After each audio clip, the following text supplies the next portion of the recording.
Des nouvelles du SPAL. Des nouvelles du SPAL. Bonjour, François Boucher, porte-parole du SPAL. Bonjour. Bon matin, Charles Gaudreau. Merci d'être là. On vous a tassé un petit peu, mais c'était pour le bon motif, pour parler de démocratie. Aucun Rien de souci. moins. C'est important de parler de la Oui. démocratie également. Oui, tout à fait. Puis on l'a dit dans l'entrevue, oui, se déplacer pour aller voter, c'est essentiel, c'est important, si on veut chialer après, d'abord. Et tu parles de se déplacer pour aller voter, Charles. Oui, là. et pas à toute vitesse. C'est exactement en lien avec la thématique d'aujourd'hui. Oui. Allez-y donc, François. Ce matin, je ne suis pas seul. Oui, je sais bien, je vois bien qu'il y a quelqu'un avec vous. Pierre Vendry, un policier d'expérience, 26 ans d'expérience au niveau du SPAL. Tant qu'à moi, là, il y a une grande expertise en sécurité routière. C'est la thématique qu'on va aborder ce matin avec toi. Bonjour, M. Vendry. Sécurité routière, oui, agent Vendry. Sécurité routière, période de changement de saison. Ouais. On est en période d'automne. Sous la thématique « Voir et être vu », entre autres, aujourd'hui, notre chronique. Il y a une affaire, il y a eu un gros accident, je dois vous le rappeler, il y a quelques jours à peine. Et moi, le matin, je m'en venais faire de la radio, il fait très, très noir le soir, puis je l'ai mentionné en ondes, j'ai croisé dans le Vieux-Longueuil au moins 3 joggeurs qui ne joggaient pas ensemble, qui étaient habillés vraiment en couleur foncée. Donc, être vu, c'est important aussi. C'est essentiel. D'ailleurs, j'imagine qu'il doit y avoir beaucoup d'accidents comme ça. Dans tes 20 dernières minutes, tu dis, voyons donc, pourquoi on court en pleine noirceur, habillé en noir? C'est une période de l'année qui, malheureusement, avec l'obscurité qui arrive plus tôt, les départs de la maison aussi dans l'obscurité le matin, c'est vraiment un élément qu'on veut rappeler, l'importance de bien voir, mais d'être vu également, tu l'as mentionné. Là, je parle de joggers, mais je parle d'enfants qui vont à l'école, qui partent, puis à 7 heures, il fait encore noir. Il y a du danger. Là. Habillez vos enfants, puis même vos ados avec un peu de couleur sur eux autres. Oui, puis Pierre pourrait intervenir là-dessus aussi. Oui, pour les piétons, les cyclistes, les usagers vulnérables, mais également pour l'automobiliste. Puis je vais laisser Pierre là-dessus parler des vérifications à faire, puis s'assurer que tout son équipement soit fonctionnel sur son véhicule à cette période. D'abord, on ralentit, mais il faut que notre char soit en ordre, agent Vendry. Oui, effectivement, ça fait partie des principes de conduite, parce que je suis aussi moniteur en conduite préventive. Fait que donc, la conduite, c'est plusieurs niveaux. Il y a le conducteur, entre autres. Le conducteur, il faut qu'il adopte un comportement sécuritaire. Il faut que ses capacités, on parle aussi de capacités affaiblies, drogue ou alcool, soient correctes pour conduire. Et on va parler aussi du véhicule, qui est très important, l'état mécanique du véhicule. Fait qu'on s'assure que ses phares fonctionnent, les feux de freinage, souvent, qui sont négligés. Et il y a énormément de feux de freinage sur la route qui ne sont pas en fonction. On parle de cette lumière rouge qui allume derrière. Oui, qui dit à l'autre véhicule en arrière que je tu vas freiner. Oui, c'est ça. Fait que si on ne les voit pas, ça fait quoi? Ça fait boum. Fait que c'est pour ça que c'est important. Quand il y en a un, c'est pas pire, c'est pas l'idéal, mais quand il n'y en a plus, c'est un problème. C'est ça. Fait qu'on parle d'éléments. Fait que donc, tous les éléments, les feux, les phares, les clignotants, bien important. Fait que l'ensemble de ces facteurs-là, pour nous, c'est important. Fait que là, après ça, on va parler de toutes les autres choses qui viennent au volant. Là, on parle de distraction au volant, on va parler de cellulaire, on va parler de dépassement, de suivre de trop près, qui font partie des... On a une opération, justement, nationale qui est du 10 au 16, qui est une opération concertée avec tous les corps de police au Québec. Fait que donc, on fait un accent sur les distractions au volant, la sécurité des déplacements, les dépassements successifs, le suivre de trop près. Fait que... À l'arrêt, il faut voir les pneus de l'auto qui est juste devant nous. Oui, c'est essentiel, ça. C'est essentiel, mais comme plus grand monde qui observe ça. Non, tout bon conducteur devrait garder une distance sécuritaire, ne serait-ce que si le véhicule en avant il est tombé en panne, il faut quand même être capable de se déplacer, tosser vers la gauche ou la droite pour le dépasser. Fait que c'est ça, quand on dit suivre les pneus. Pas être le dernier que tout le monde c'est ça. Si on est trop proche, on ne peut pas se déplacer. Puis imaginez la ligne de personnes qui ne peuvent pas se déplacer, fait que ça fait un embouteillage. Oui, tout à fait. Ça arrive souvent, ça? Énormément. Les gens qui collent de trop près. Oui. Pensez juste même au carambolage. Une des causes principales des carambolages sur la route, c'est que suivre de trop près. Puis qu'est-ce que ça fait quand quelqu'un vous suit de trop près? Vous l'avez sûrement vécu vous-même, ça vous choque parce que l'autre est quasiment... Tu ne vois même plus les lumières de son miroir. Tu le vois quasiment dans ma valise. Oui, c'est ça, il est dans la valise. Oui, ça arrive parfois. Ça sans cesse, ça arrive. Fait que, on parle en conduite, on va jouer sur le temps de perception et de réaction. Fait que c'est important. Parce que plus qu'on se déplace vite, moins que notre capacité à réagir est perçue. Je parlais de la lumière, je parlais du début de la journée. Les jours sont plus courts aussi. Il faut le considérer, ça. Puis avec les changements d'heure en plus aussi, dire, mais je pars de jour. Non, tu pars pas de jour. Tu pars à 7 heures, puis il fait noir encore. Fait que c'est sûr que là, on parle aussi sur la route que c'est une opération multiple. Il y a les piétons qui doivent de respecter les règles, traverser aux intersections, Le eye on contact. traverse, oui. Pas Et de téléphone aussi, en main, eux autres aussi, puis pas d'écouteurs à ses ben, oreilles. c'est ça. Hein? Vous notez une anecdote. Cette semaine, je me retournais chez nous. Il était 8 heures le soir. Sur le boulevard Cousineau, une zone de 70. Le piéton, il est sur son cellulaire puis il traverse la lumière rouge. Moi, je suis sur la verte. Il est en billard foncé. C'est dangereux. Les gens ne voient pas ça puis ils ne comprennent pas ça. Ça arrive trop C'est souvent. comme ça que ça arrive des accidents. Donc, il faut être à notre affaire. Si on veut parler au téléphone, faisons-le assis sur un banc, sur le trottoir, puis après ça, on traverse avec Ouais, le téléphone en poche. exactement. Oui, tout à Puis fait. il y a toute la cohabitation aussi, piétons, cyclistes, et même les cyclistes, des fois, au travers d'intersections, qui ne laissent pas les piétons traverser alors que c'est à eux à passer. Il y a les cyclistes aussi, le soir, qui sont habillés en foncé, mais qui n'ont pas de réflecteur ou pas de feu sur leur vélo. Mhm. Et là, on vient ajouter à ça aussi toutes les trottinettes électriques, Qui se vélos rajoute, électriques. c'est de la qui se nouveauté, rajoutent. ça, qui vraiment, l'offre ne finit plus de finir. Là. Il y a Ouais. le monoroue aussi, là, Oui, on appelle ça uniroue. Là, L'uniroue, Ouais, voilà. c'est ça. qui se rajoute à tout ça. Donc, nous autres, comme conducteurs, comme à bord d'un véhicule, il faut qu'on ait vraiment là, une vision incroyable, puis Ouais. l'angle mort, puissance 10, puis le miroir. C'est pour là. ça qu'on parle de responsabilité partagée aussi au Ouais. niveau de la sécurité routière. Oui, il y a l'automobiliste qui a un véhicule qui est beaucoup plus lourd. Il y a les usagers vulnérables aussi, mais il faut être conscient de s'adapter à son environnement également. On parlait des cyclistes, la chaussée peut commencer à être glissante avec la pluie, avec les amas de feuilles en bordure de chaussée. Il faut vraiment adapter son comportement, adopter un comportement responsable. Et Les voir stops et et être les vu, lumières, c'est pour exactement les ce qui- cyclistes aussi. là. Exactement. C'est pas que pour les autos. Le là. respect de la signalisation. Ouais. Puis on parlait tantôt de la distraction. Là, c'est une cause sur 4 environ des accidents mortels au niveau provincial.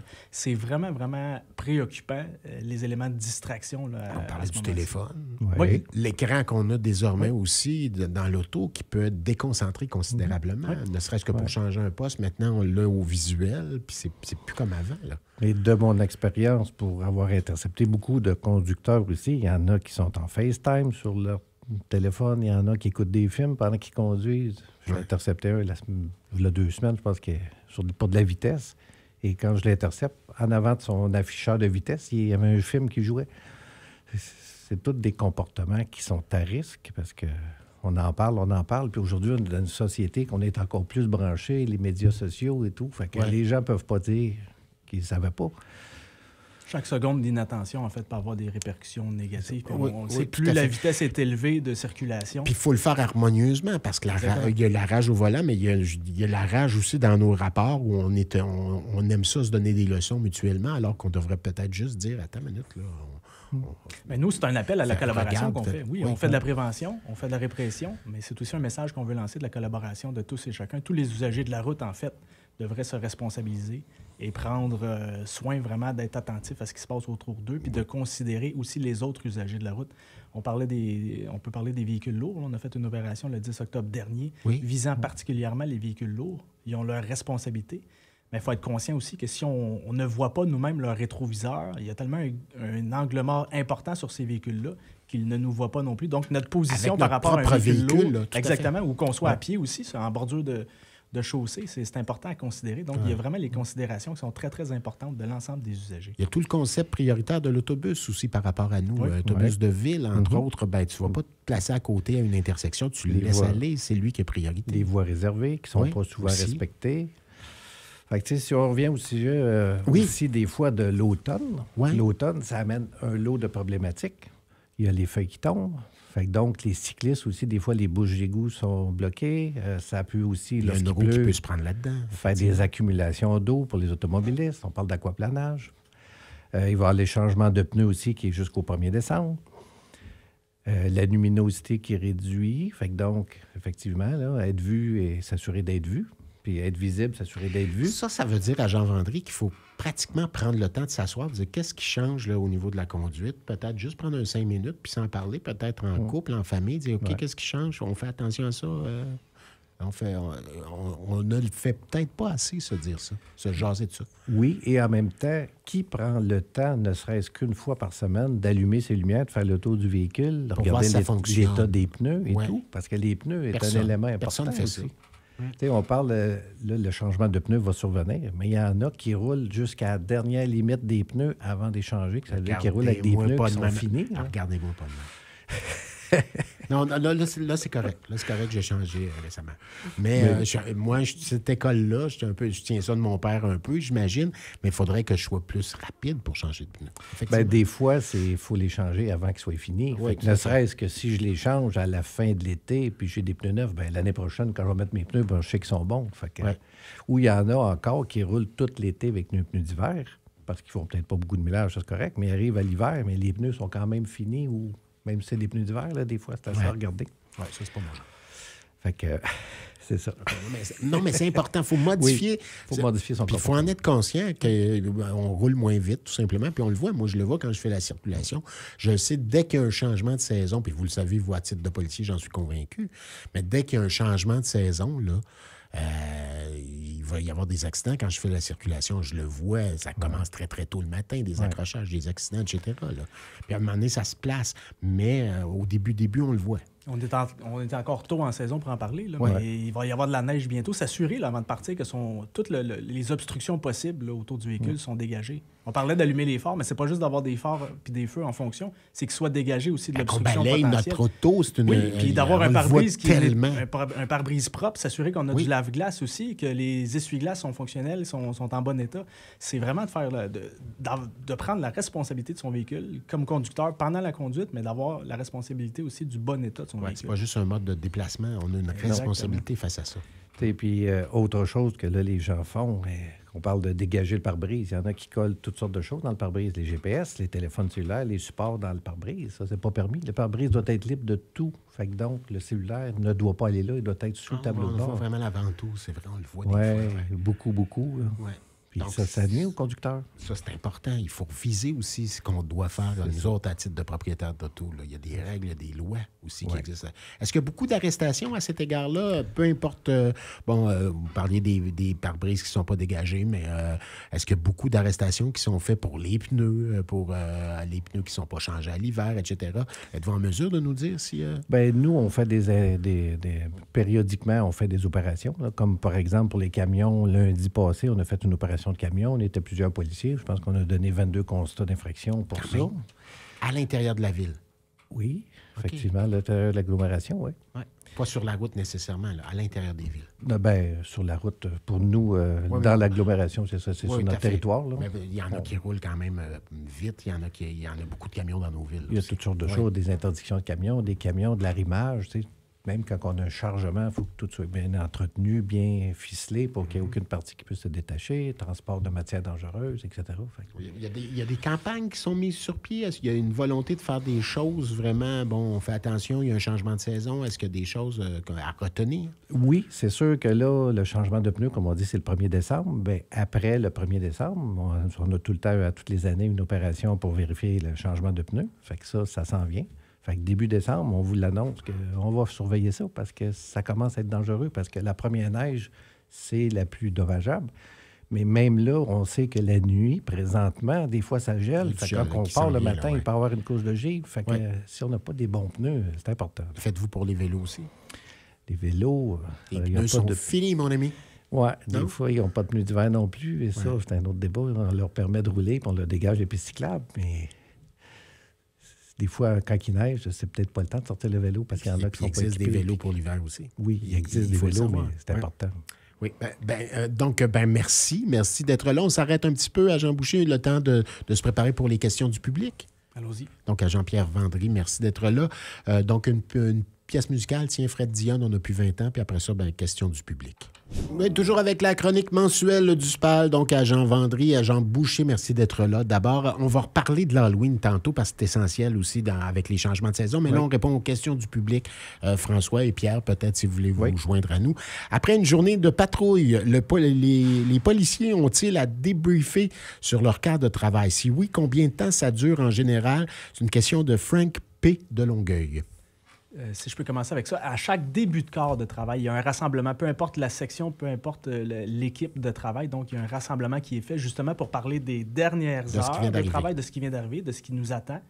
Donc, il y a un rassemblement de début de quart. Et à la fin du quart, c'est toujours dépendamment des besoins. Mais oui, c'est essentiel, c'est important qu'il y ait un échange, justement, s'il y a des suites à y avoir dans certaines interventions. Bon, dans certaines interventions, dossier, faites attention, on est allé là à telle heure, il pourrait se passer quelque chose d'autre. On présume de quelque chose, on présume de rien, mais faites attention. Il y a une façon de se le dire aussi, j'imagine. Exactement. Donc, la durée, c'est vraiment selon le besoin de l'échange, mais c'est important qu'il y ait vraiment en début de quart de travail et en fin de quart pour la transition, pour les collègues. Passation d'informations. Exactement. Je ne sais pas si ça répond à votre question, M. P. de Longueuil. Les policiers, maintenant, attrapent-ils des contraventions pour vitesse ou stationnement ou sont-ils indulgents les uns envers les autres? C'est Mathieu Poulain, un étudiant de Montréal, mais originaire de Saint-Hubert. Bravo pour votre bonne émission. Bien, merci beaucoup. Est-ce qu'on est indulgent entre Dieu? T'as un camarade, pas de contravention, mais fais attention la prochaine fois. Moi, je peux vous dire que je restais à Montréal, sur le plateau Montréal, et j'en ai eu à peu près des dizaines de contraventions de stationnement. Tous ceux qui stationnent là le savent. Oui. Ça m'arrive, ça m'est arrivé. Je travaillais de nuit, panneau pour le nettoyage des rues, j'ai oublié mon véhicule. OK. Donc, pas d'indulgence à cet égard-là. Avec cette vitesse, ça peut être Photoradar, photoradar, c'est tout le monde. Tu n'y échappes pas. Non, personne n'y échappe. Fait que c'est ça. OK. Puis, de toute façon, on est prudent aussi. Même moi, quand je m'en vais sur la route, je respecte les limites. Je m'en vais chez nous, je fais mes arrêts, je respecte les lumières. On est prudent, là, fait que... À un moment donné, c'est ça. Puis ceux qui ne le sont pas, ils reçoivent comme tout le monde. Donc, c'est une vieille mentalité que de dire autrefois, montrer ta badge, OK, passe, mais fais attention, ça n'existe plus, ce genre de choses-là? Ça peut peut-être exister. Moi, je donne des chances à des citoyens. J'en intercepte des citoyens, je leur donne des chances. Fait que ça m'est déjà arrivé, d'ailleurs. On m'a déjà donné une chance. Fait que ça se peut. Fait que j'imagine que s'il y a un policier et il me donne une chance, ça se peut aussi. Fait que tout est possible, là, mais pas plus... Donc, j'espère que ça répond à ta question, Mathieu. Maintenant, les policiers, après des événements difficiles, peuvent-ils compter sur de l'aide psychologique? Après coup, sont-ils évalués, réévalués souvent pour retourner au travail? Ça, c'est de Mad Mado. C'est une question de Mad Mado. La santé psychologique, on le sait, là, la santé mentale est très, très pertinente, très préoccupante et importante. Donc oui, effectivement. Avec des événements qui sont survenus il y a quelques semaines, j'imagine que... Depuis quelques années, là, il y a vraiment une structure qui a été mise en place dans l'ensemble des services de police. Donc oui, on peut compter sur un soutien psychologique important, accessible aussi. Immédiatement après, vous n'avez pas à attendre comme, comme un des mortels dans le service public. C'est anonyme aussi, on appelle, et c'est facile. Parce que c'est une ligne téléphonique. Imaginez-vous qu'on est souvent dans du négatif, fait que c'est sûr que les policiers vivent beaucoup de choses. Fait que... Donc, c'est accessible. Puis oui, il y a la pertinence aussi d'une réévaluation avant le retour au travail. C'est utilisé de plus en plus. Oui, c'est plus un sujet qui est tabou. On le voit de plus en plus, là, même avec nos mâles alpha. Là, oui, c'est ça. Oui, je suis capable. J'ai été formé pour ça. Je suis capable d'être au-dessus de la mêlée. Donc, je pense qu'il y a une conscientisation dans les rangs policiers, là, vraiment, de la pertinence de parce que ta santé mentale à toi, mais autour de toi également, puis dans ton milieu de vie aussi. Là, donc, il faut vraiment être à l'affût de ce côté-là. Donc, j'espère que ça répond à votre question. C'était de Sissi de Boucherville, ça. Sissi, c'est une autre question. C'est Mado qui écrivait. Sissi, c'est une autre question. Bonne, celle-là. Les policiers peuvent-ils se marier entre eux, entre elles? Ont-elles le droit d'être en couple entre eux? Il n'y a rien qui interdit ça, tant qu'à moi. J'ai pas... ma conjointe n'est pas policière, mais il y en a au service, effectivement. Là. Moi, je le vis personnellement. Oui, effectivement, je suis en couple avec une personne du service de police. Et selon l'éthique, l'important, c'est de demeurer professionnel et de continuer à faire son travail. Si vous étiez dans la même patrouille, est-ce qu'on vous sépare? Pas nécessairement. Non, il y a des couples qui travaillent ensemble, même au sein du SPAL. OK, puis ça va bien. Ça peut très bien aller, effectivement. Il y en a qui, de par leur situation, désirent ne pas travailler ensemble, mais dépendamment, ça peut se faire aussi. OK, bien voilà. Donc, j'espère que ça répond à votre question. Là aussi, il n'y a pas d'interdit de ce côté-là, évidemment, puis il faut demeurer professionnel, tout simplement. Bon, alors parlons de l'Halloween, si vous voulez bien, M. Vendry. Oui, effectivement. Donc, ça s'en vient sous peu. Déjà, on voit les décorations. Oui. On est déjà le 15, fait que dans 16 jours exactement, l'Halloween. Effectivement, période très importante, surtout en matière de sécurité routière. La noirceur va arriver rapidement. D'où l'importance d'être encore plus prudent. Il y a des jeunes qui vont traverser la rue, peut-être n'importe où. Faites attention en petits monstres, etc. Oui, enfoncés, des fois avec des masques. Ils ne voient pas tout le temps où ils s'en vont. Ouais. Il y a beaucoup plus de surveillance ces journées-là, justement, pour éviter des accidents, parce que c'est arrivé par le passé qu'il y a eu des accidents malheureux, fait que c'est ce qu'on ne veut pas, fait qu'on essaye de prévenir. On ferme de plus en plus les rues? Il y a certaines rues achalandées, effectivement, dans des secteurs où il y a des maisons, moi j'avais déjà été, où il y a des maisons qui sont très, très, très populaires et bien décorées. Fait que donc, oui, on fait des fermetures de rue, on prévient, on réduit le trafic Est-ce dans que ce ce sont les citoyens qui, règle générale, appellent? Hey, moi, l'année passée, il y a eu bien du monde, je redécore un peu de la même façon. Y a-t-il moyen de faire quelque chose pour nous aider? C'est comme ça que ça marche? Oui, les gens nous avisent d'avance. Fait qu'on le sait un petit peu où ce que ça va être un peu plus... puis on le sait par le passé, pour avoir fait certaines maisons, qu'on s'assure que s'ils redécorent cette année, bien, qu'on va refaire les mêmes plans d'opération pour sécuriser le secteur, sécuriser la rue. Des fois, on ferme la rue au complet puis on la met piétonne. Fait que comme ça sécurise tout le monde. Il y a autant à Boucherville qu'à Saint-Hubert. Il y a des endroits là, ciblés qu'effectivement on fait ça. OK. Et on souvent, est il y a là des plus tard. patrouilleurs aussi qui passent très, très lentement aussi. Oui, encore une fois, dans mon tu coin, parles à Saint-Bruno, de ça s'est passer fait beaucoup. lentement. Appel à la prudence, appel Oui. à la vigilance pour les conducteurs, la soirée de Ouais. l'Halloween, entre autres, parce qu'on le sait. Oui, on éduque les enfants, on les accompagne, mais on n'est pas à Et ça l'abri de commence situations très tôt. impromptues également. Ça commence très Dans tôt. mon coin, dans mon secteur, là, parfois avant la noirceur. Donc, Ouais. ça veut dire c'est l'heure du souper. Avant l'heure Ouais. du souper, ça 16h30. commence. Donc, il faut être vigilant à ce moment-là. Là. Hein, faut le Oui, savoir. et tout au long de la soirée, parce que jusqu'à temps que... À partir de ce moment-là, il Ouais. faut être vigilant. Oui. Souvent, les parents les accompagnent, ça aide, mais Ouais. il y a toujours qui sont seuls et qui sont en petits groupes. Fait que donc, c'est à faire attention. Hormis notre vitesse à nous, des règles à observer, d'autres règles à observer le soir d'Halloween. Bien, s'assurer que les feux fonctionnent, d'être vigilant, c'est pas de distraction au volant. Fait que donc, on s'assure et de passer plus lentement, peut-être réduire sa vitesse dans les zones où il y a beaucoup d'achalandage là, pour les jeunes. Là, parce que Rappeler à nos jeunes aussi d'utiliser les intersections pour traverser, d'éviter de traverser entre des rangées de véhicules, Oui. par exemple, ou d'une place à l'autre. Donc, on suggère de faire un côté de rue à la fois, de ne pas traverser en zigzag. Pour les De parents, le faire méthodiquement. exactement. Et puis pour les parents, le costume, ben, d'avoir un costume adapté au déplacement et à la libre circulation des jeunes aussi. Donc, pour pas qu'ils s'en fâchent, pour pas Ouais. que de malencontreux... Les grands robes, les incidents. grands chasubles, tout ça, on évite ça le soir d'Halloween. Puis le dégagement pour la visibilité aussi. Le masque, on essaie d'éviter là, si ça peut obstruer la vision du jeune. Oui, Et- beaucoup font ça. Ben, à l'école, on apporte le masque, puis on revient à la maison. Ma fille, c'était ça dans le temps. On revenait à la maison, puis on changeait le costume.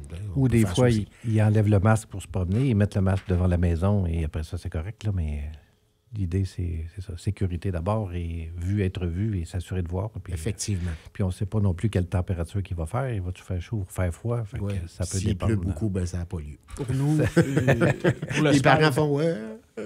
ah oui, pour le SPAL, une fête réussie, c'est une fête sans incident. Donc, Oui. Est-ce qu'il y en un plaisir arrive? là-dedans. Ben, il y en arrive. chaque On année? on est quand même chanceux. Nous, dans les dernières années, il n'y a pas d'événement majeur à rapporter. OK. Oui, il y a des incidents là, qui arrivent, mais on est justement sur le terrain. Pour ça, on parle, Charles, de cette situation-ci pour l'automne, changement de saison, mais il faut savoir que la sécurité routière, c'est une priorité organisationnelle à l'année au SPAL. Oui. C'est la raison pour laquelle on a des collègues comme Pierre Vendry, qui est à une section spécialisée donc en sécurité Il y routière. a une section spécialisée. Il est là. Oui, vraiment, oui. lui, attitré là, à cette section-là à l'année. Je peux laisser Pierre peut-être parler un peu là, de la Oui, pertinence de tout cette à fait. En section-là. conclusion, Pierre, on vous écoute. Oui, moi, je suis à la section sécurité routière. J'ai commencé en 2007, qui était une escouade temporaire. En 2011, elle est devenue permanente. Fait qu'on est 20 patrouilleurs avec 2 sergents pour la sécurité. On répond à des plaintes de citoyens concernant des problématiques de circulation, de vitesse et autres.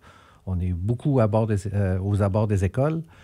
Et notre mandat aussi, c'est d'assurer la sécurité routière. Fait qu'il y en a dans tous les arrondissements.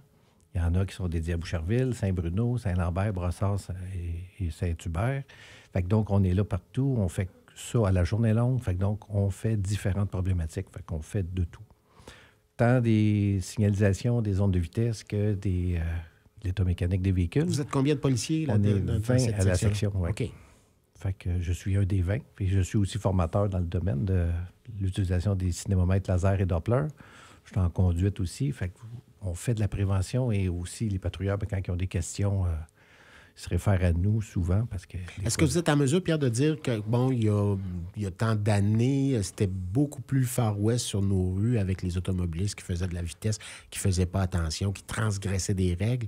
Est-ce qu'on peut comparer maintenant? Évidemment, il n'y avait peut-être pas le téléphone aussi présent il y a une vingtaine d'années, mais est-ce qu'on peut Oui. Bon, vous donner un exemple. Moi, je suis rentré en 1999 au service de police de Longueuil. Là. On avait les chemises bleues. Et le boulevard Tachereau, c'était le Far West. Des West. moustaches, probablement aussi. Oui. Moi, j'en avais pas, mais oui. Sur le boulevard Tachereau, c'était le Far West. Et j'ai commencé à faire du cinémomètre laser là. OK. Puis je vous dis là, que je partais à 105 km/h et je n'arrêtais pas. C'était les... Puis parce qu'à 105, je pognais les plus vite. Puis encore là, c'était la moyenne. Ah, oui. Et maintenant, je peux vous dire que même la section sécurité routière a embarqué sur la 116, pas sur la 116, sur le boulevard Tachereau, près là, d'anciennement Sainte-Foy, là, OK. qui est rendu... Coteau-Rouge. Oui, maintenant Coteau-Rouge.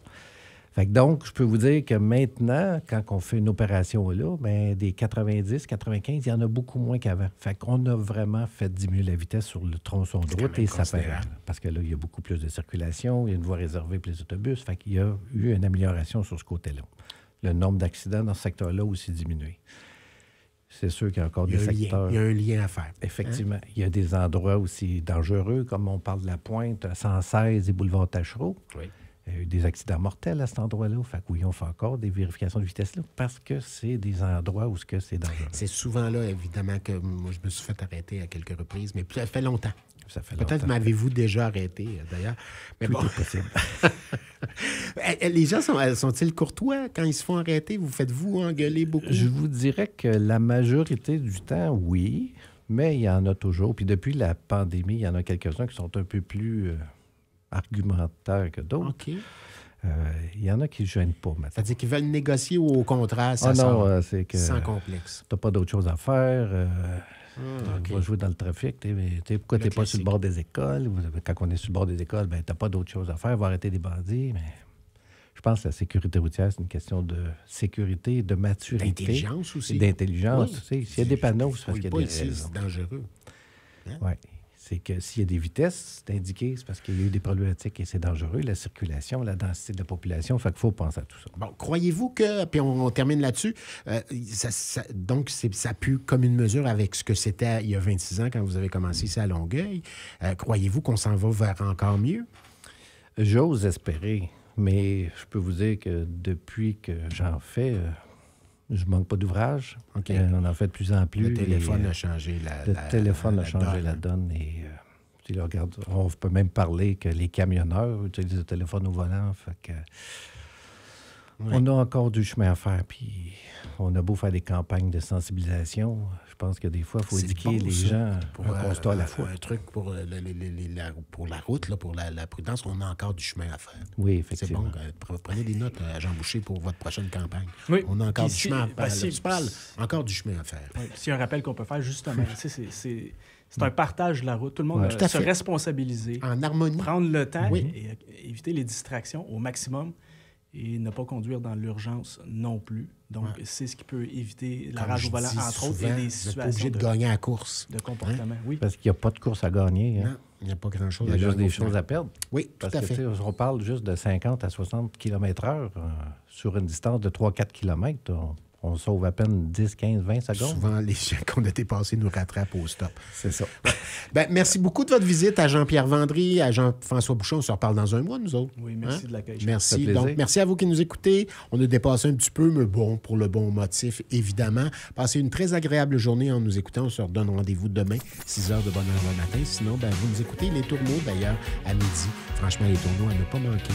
FM 103.3